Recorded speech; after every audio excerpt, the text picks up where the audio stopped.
Okay.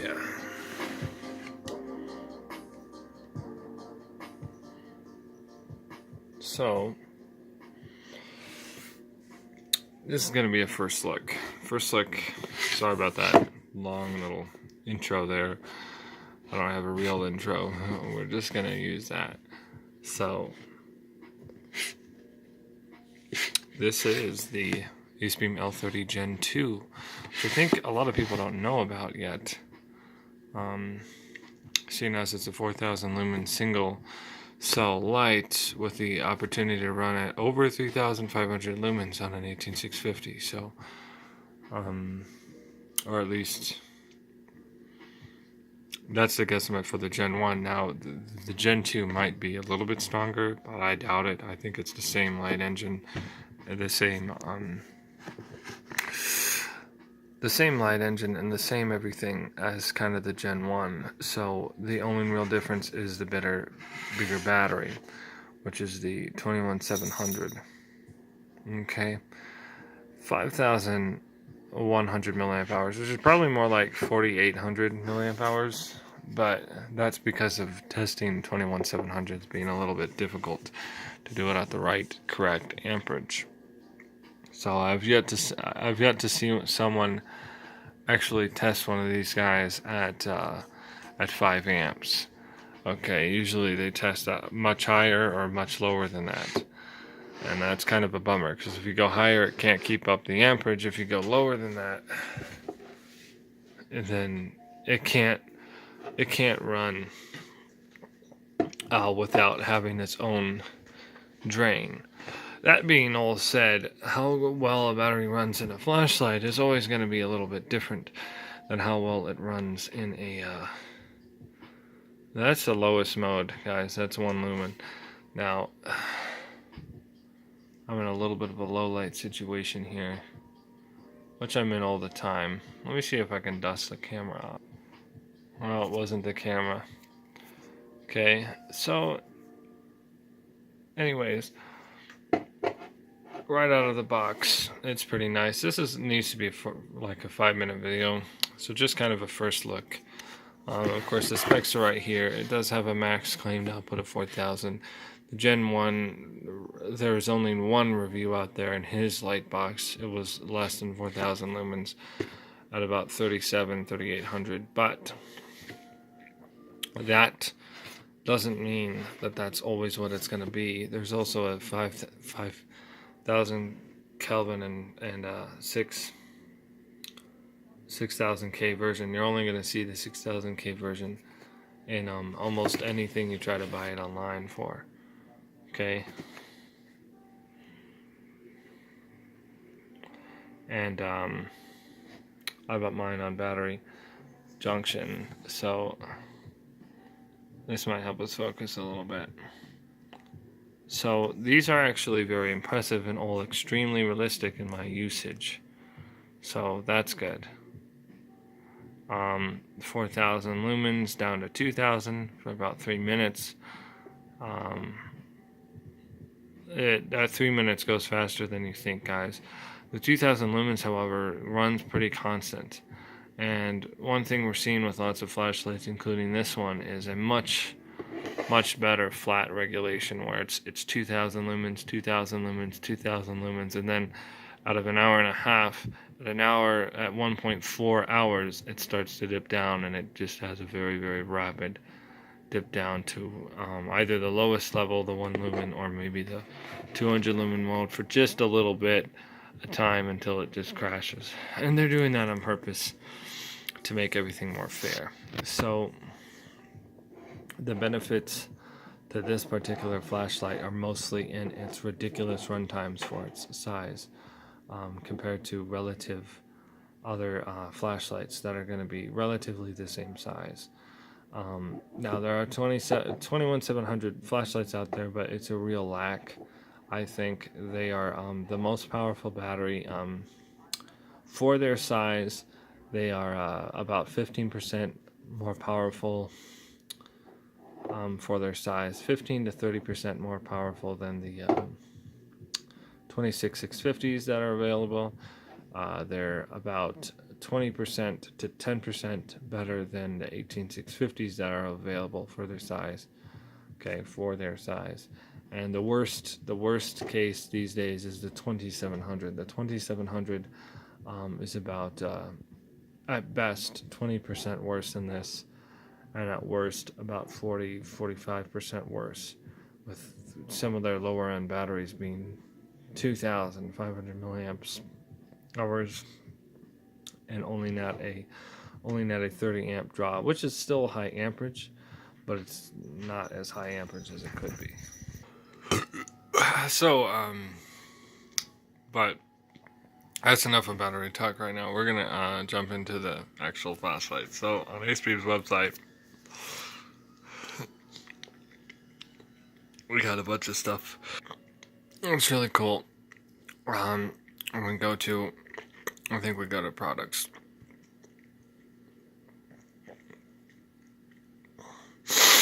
But in any case, so you get a pathetic 34,800 candela, which isn't bad. It's enough to blind like an attacker, but it's not, you know, all that great. So we're gonna go to tactical flashlight, and it's gonna be these guys with their helmet setups.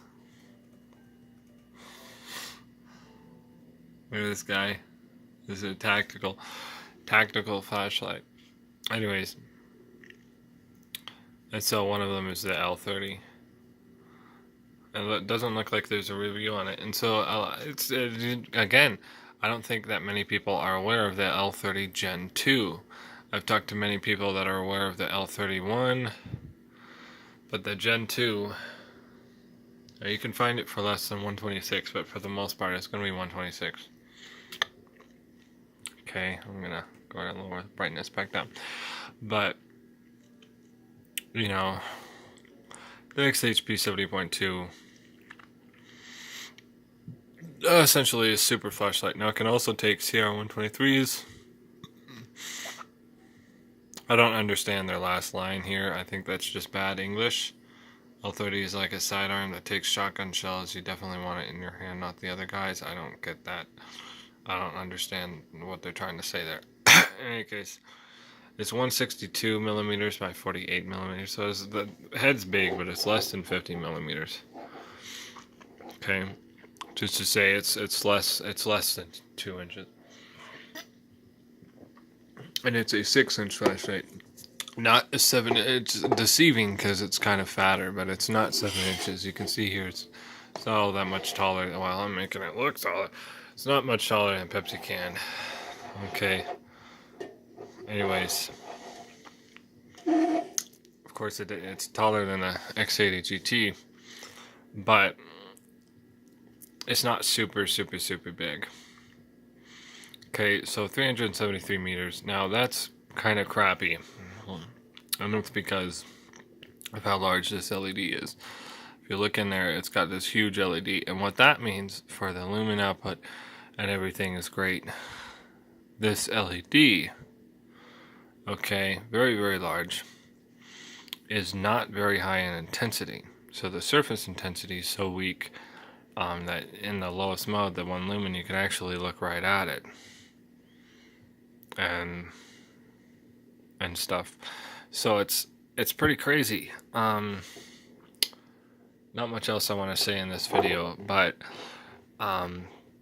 because I don't want to do the tabletop review and make it 10 minutes long. I think I'll cut out what I talked about earlier about batteries, but the point is that, so I'll restate it now, 21700 is the best battery on the market. It's the most energy dense battery right now that you can get. It's the most energy dense and very good energy density combination with voltage density, which is a topic that you'll have to learn about if you want to fill batteries in a car. And so it's the best battery to use right now in anything, including in a flashlight. I don't think it's truly 5100 milliamp hours, but it's probably higher than the 4700 that it's been tested at before, the Acebeam battery it comes with. Now, the crux of this flashlight is the USB charging. And this USB charging that it uses is a bit of a glass cannon situation, because on one hand, yeah, you can charge it and everything, and that's great. But this flashlight, and here's what's interesting, you can see the light turn on. This is nuts. You can see the light from the inside of that USB. Okay. In fact, even in the hole that the rubber hears. Well, you can't see it, but I can. Maybe you can see it just there, that little hole there for the rubber cover. Which is good that it keeps the rubber cover, but look at all that spacing.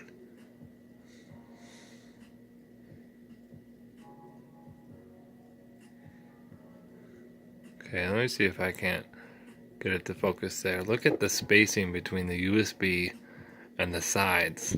I mean, it's gaping. This isn't even IPX5 without this cover on. Okay, in other words, a splash of water could ruin your flashlight. Just a splash. Okay, you'll be sitting next to a pool, have it splash, a little splash party, and one splash would end this flashlight. That's all it would take. Okay, you could spit on this thing without the cover, and it would terminate it. So the 5 meters water resistance is absolutely BS. There's no way that it's getting 5 meters with the cover on. If without the cover, it fills up with water so quick. And if that is the case, then this is a phenomenal cover. And I stand corrected. But it's still a very necessary cover. And so those are the first impressions. Okay, very nice fit in the hand. I have a pretty large hand, so as you can see, you know, I can cover not the largest hand, that's for sure, but I can cover a Pepsi can. You know, I can't grip a Pepsi can all the way around, but I can get pretty close. For a 7.5 ounce can, I can grip all the way around. For the X80 GT, I can grip my hand all the way around the body of the X80 GT, so keep that in mind. But that's why we have the can out here for comparison. And there's different ways. We can have this over here, put this up here, and make the flashlight look a little smaller than it really is. Or we can do the opposite, make it seem like it's kind of a big boy. It's not. Okay, it's 6 inches. You know, my hand spread is 9 inches, so as you can see, my hand spread much taller than the flashlight compared to this laptop, which is a 15-inch laptop.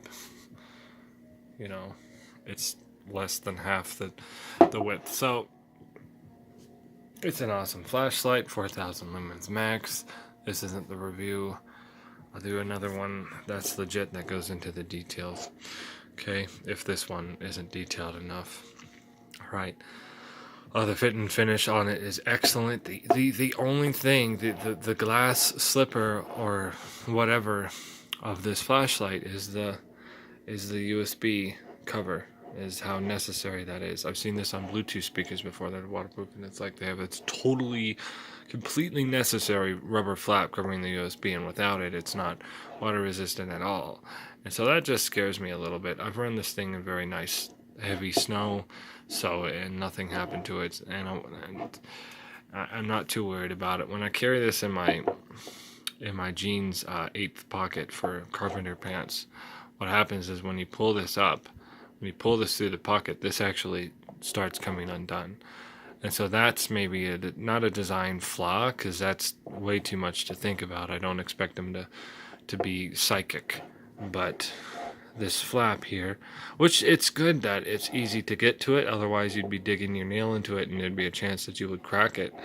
But at the same time, I feel like maybe there should be an indentation in the metal, not a flap over the, and there's a little indentation, but what I mean is this whole thing, this whole zone right here should be underneath risen metal right here, because the way this is, your pocket slides right here, and so when I pull this out of my pocket, it has come undone a couple times. The only couple times out of hundreds, probably hundreds of pocket pulls, only a couple times it does that. And the way I've put it in my pocket now, I put it this way instead of flat against. I used to put it so that the switch is on the inside, which I found just less activation by accident.